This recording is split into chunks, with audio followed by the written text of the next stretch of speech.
What is happening, automotive fanatics? It's Peter, your automotive fanatic, coming at you guys with another product unveiling, review, as well as an installation. If you have been following my channel, you know recently I have actually reviewed and am on a display kick for your Tesla. More specifically, we're looking at the Model 3, Highland, and the Y. Today's product is going to be from a company called Teslasy, and there's the screen right there. This product here boasts many different advanced features. You're going to have a sharp looking display. You're going to have essentially a hidden installation of wiring, which is very nice. You're also going to have a blind spot as well as front camera options with this display. The kit in itself is very comprehensive.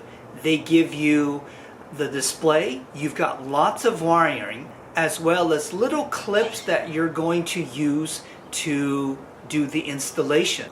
So without further ado, I'm going to show you how to install this and get this running in your Tesla.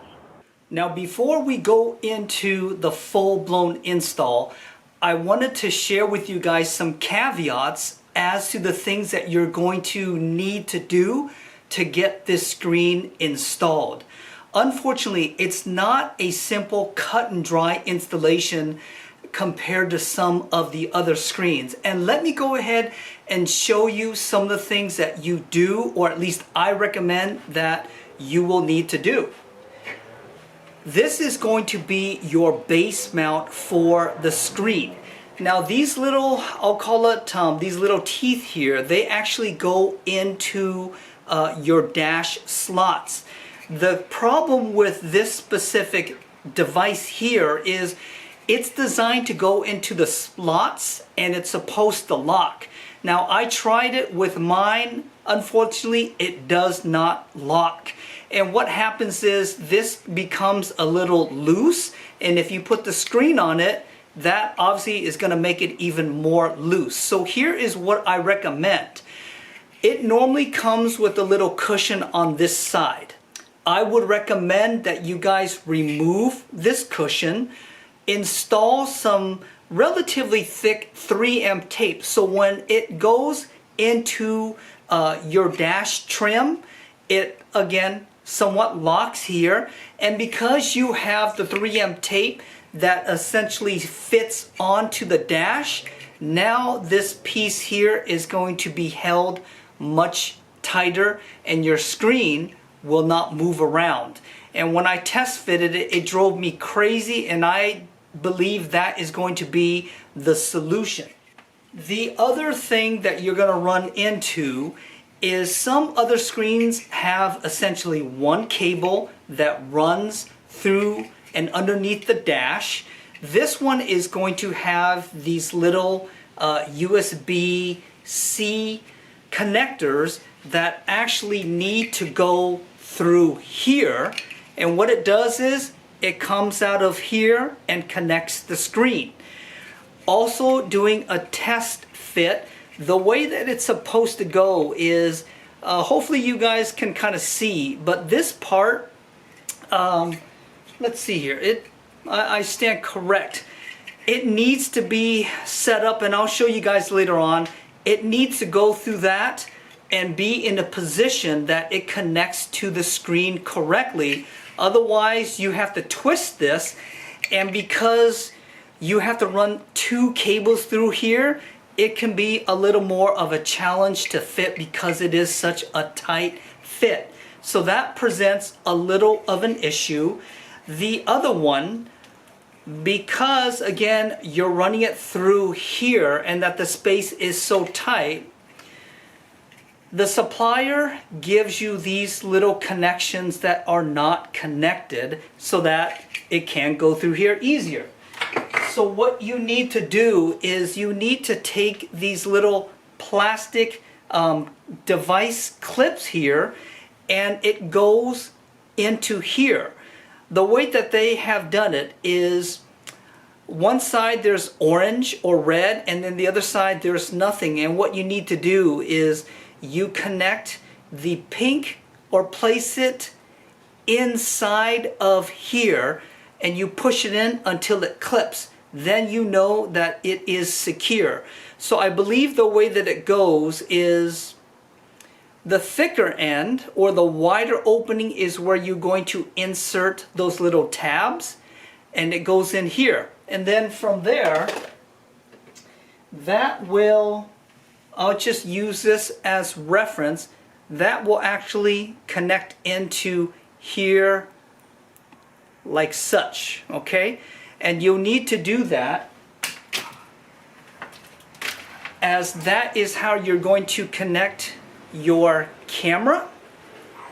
And the other thing, this is going to be the power or controller that also you need to connect to this side. So unfortunately, it's not a simple cut and dry installation where you're just running wires. You do have to install some of those wires. So I'll show you that in a few minutes.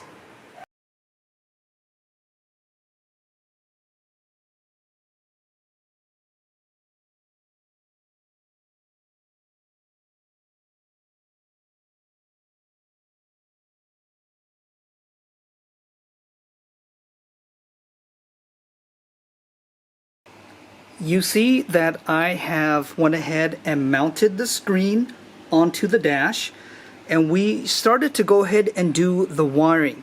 You can see just a little bit here that I have done, and I have ran it all the way over to the other side. Here is the wiring. I ran it actually underneath that flap there, and I used some tape to keep it nice and secure. The nice thing about flat wiring is you can really lay it flat so that it doesn't essentially bulk up. Now this part here, this is cool.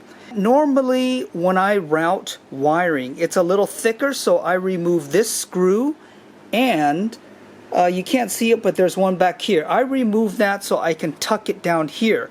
But because the wiring is flat, what I have done is I essentially just flossed it underneath here, and it fits perfectly. And I just taped it here so that the wiring can actually go down there. To get the camera wire through the firewall, you need to find a location to get it through. Now this part here is essentially your insulation from the outside, because on the other side there's going to be your metal firewall. This is just carpeting, and what I did for illustration is I went ahead and poked a pick through there, and I'm going to show you what it looks like on the other side. So there is your firewall. You've got on the inside here of the engine bay, you've got insulation. Now if you take a look, there is that pick that I poked through. And as you can tell, see this little circle right there? That is part of the firewall that has a hole that you can poke and fish your wire through. So go ahead and use it. It's totally safe. There's nothing blocking it from either side. For routing the camera wire, all I did was I routed the wire from here, and I kind of followed the path of some other wiring along all the way down here, and then I just ran the cable pretty much to the very front where my license plate bracket is, and I'll show you the final outcome of that camera in just a little bit. Now we're going to go ahead and do some of the wiring schematics. This here is going to be your power. This blue box right here that you see, that's going to be your OBD connection. And the kit comes with this here. So what we'll go ahead and do is we're going to plug this in just like this here.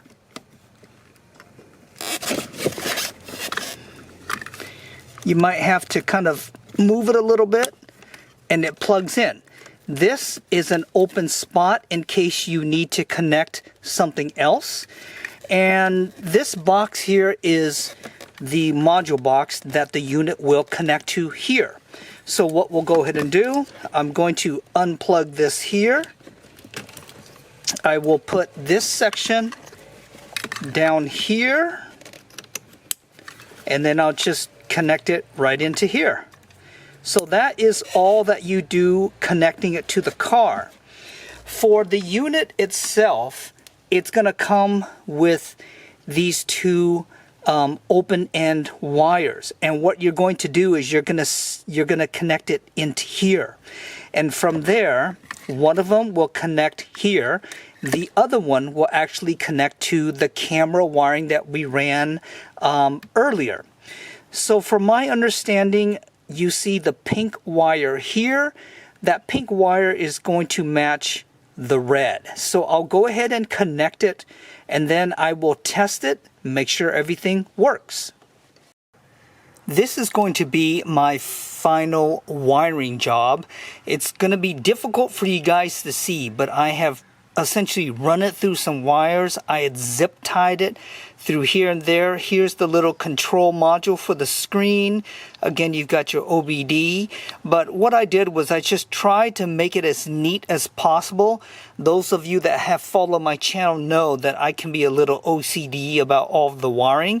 But as long as you guys do it some way that it's nice and neat without a bunch of wirings hanging out all over the place, I think that's all that really matters.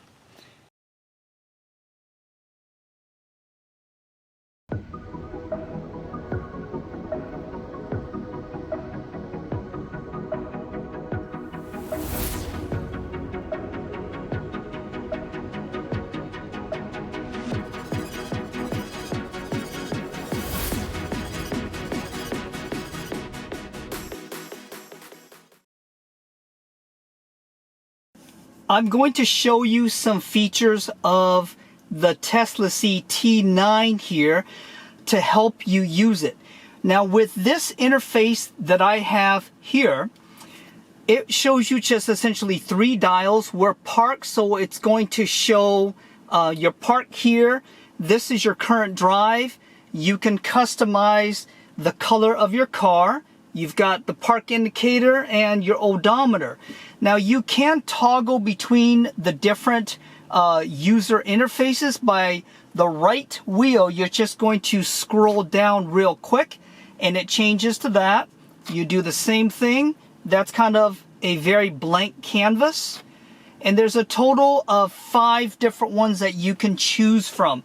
This one's a little more cluttered. It's got a total of 5. And there should be one more. That one right there, it is a pretty popular one that I like, because you've got your center display with your speed, you have your range, you have the temperature, and then over here I can toggle this around to choose Car Life, Android Auto, CarPlay, and over here we have again your current drive. So this is pretty nice. Now with the right scroll wheel, you're going to be able to control a few features. For example, getting into your menu as well as showing the front camera. With the right scroll wheel, you're going to push to the left and hold it there.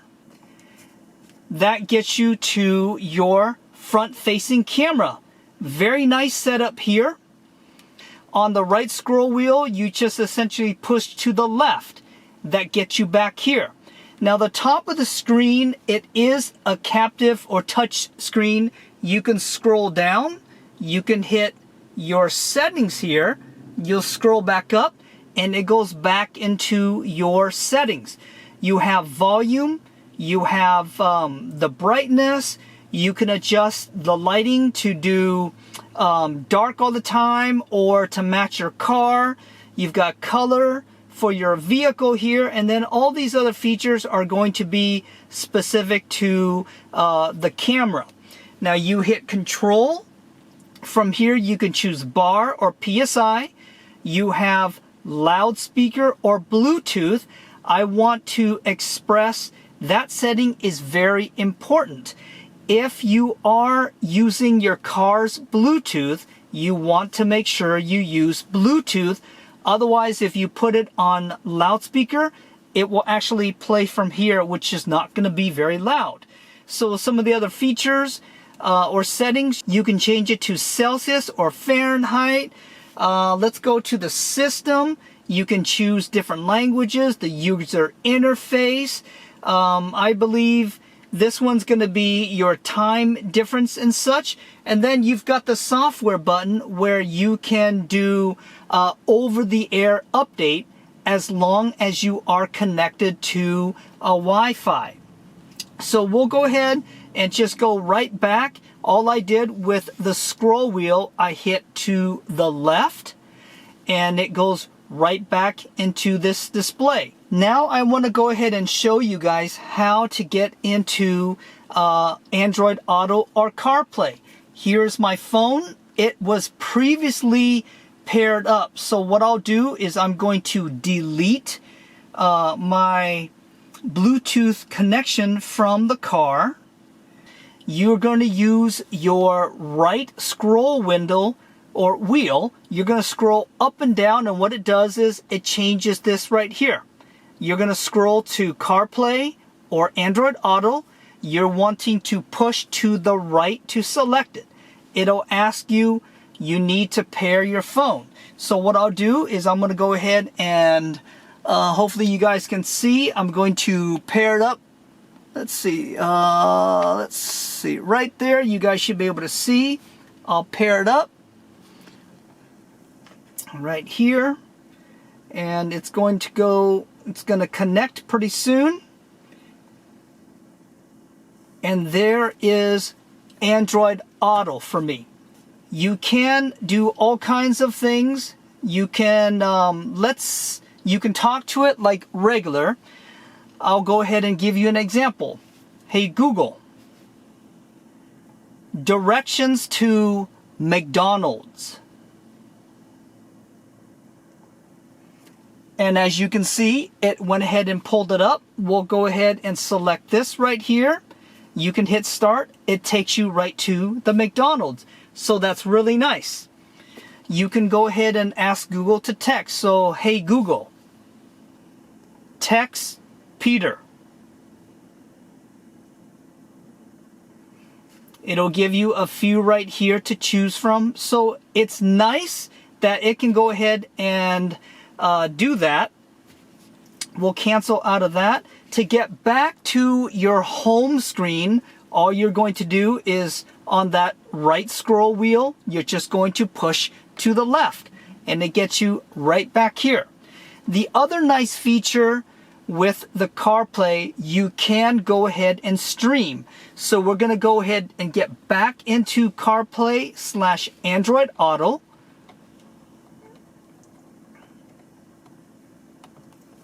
Okay, I forget you have to hit Bluetooth on your car. So let's turn this all the way down. Bluetooth.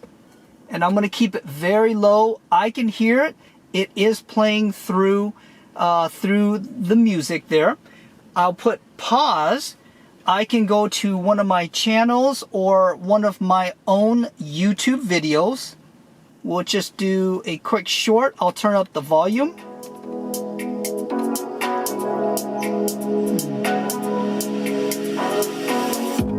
And it plays right through the car stereo.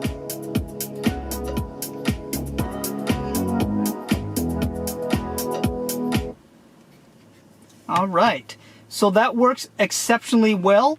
Touch screen, go ahead and just touch your map. It goes right back to it. So overall, this screen, it is a nice feature. Now, another important thing that you guys will want to know is it going to block airflow? I currently have my air conditioning turned all the way down to 1. You cannot see it, but I have directed the airflow to my face. I will tell you, if I stick my hand to the left of the screen, I have obviously very good flow. Here, I do have a little restriction. Unfortunately, I didn't bring any type of tissue to show you guys, but there is a tiny amount of restriction, but I can feel it even at level 1. If I turn to level 5, I have nice airflow. Here, obviously is more, but I do have airflow, which is great. It doesn't obstruct airflow like some of the larger screens will do. Ideally, it would be nice if it had a channel that the air flowed through like some other screens, but this one does not. It still does allow airflow, which is very good. And I do have, again, airflow. The battery indication is correct. You will see 70% here. You can't see it over here, but I do see that my status indicates 70%. So it matches very well. We'll go ahead and go back to our home page. And overall, this is going to be the setup that you're going to choose, or one that suits your needs, by just scrolling down real quick on your right scroll wheel. We'll go to the very basic. Overall, I think this screen, the second generation from Teslasy, it is very nice. It's small, it's elegant looking because it doesn't look like your cookie cutter style plain Jane box. It's got some shape to it. When I am running CarPlay, I'll get back to it real quick.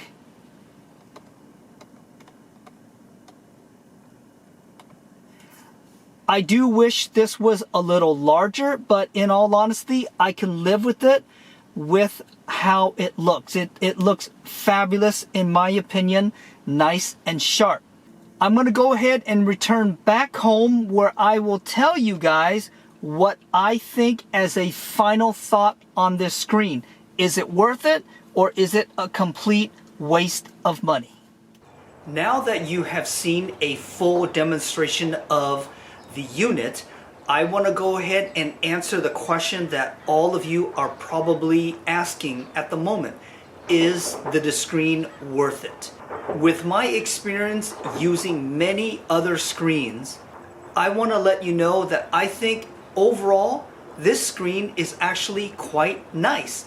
I like the fact that it's a little smaller so that it doesn't block a ton of airflow that some other larger ones without vents do.